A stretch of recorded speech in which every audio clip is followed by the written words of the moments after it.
जय माता दी फ्रेंड्स। पाप मोचनी एकादशी व्रत कथा।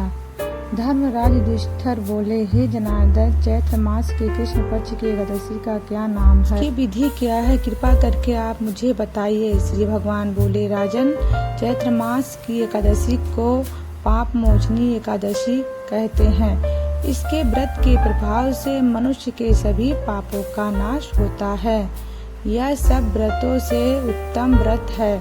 इस पाप मोचनी एकादशी के महत्व के श्रवण या पठन से समस्त पाप नाश को प्राप्त हो जाते हैं। एक समय देवर्षि नारद जी ने जगत पिता ब्रह्मा जी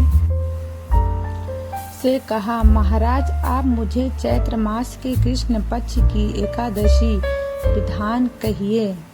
ब्रह्मा जी कहने लगे कि हे नारद, चैत्र मास की कृष्ण पक्ष की एकादशी पाप मोचनी एकादशी के रूप में मनाई जाती है।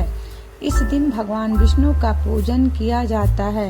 इसकी कथा के अनुसार प्राचीन समय में चित्ररथ नामक एक रामणिक वन था। इस वन में देवराज इंद्र गंधर्व कन्याओं तथा देवताओं सहित स्वच्छंद विहार करते थे। एक बार माधवी नामक ऋषि भी वहाँ पर तपस्या कर रहे थे।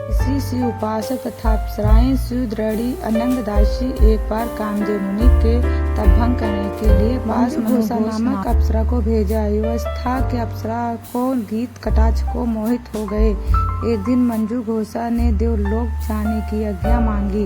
उसके द्वारा आज्ञा मांगने पर मुनि को भान आया और उन्हें आत्मज्ञान हुआ कि मुझे रसातल में पहुंचने का एकमात्र कारण अप्सरा मंजूघोषा ही है। क्रोधित होकर उन्होंने मंजूघोषा को पिशाचिनी होने का श्राप दे दिया।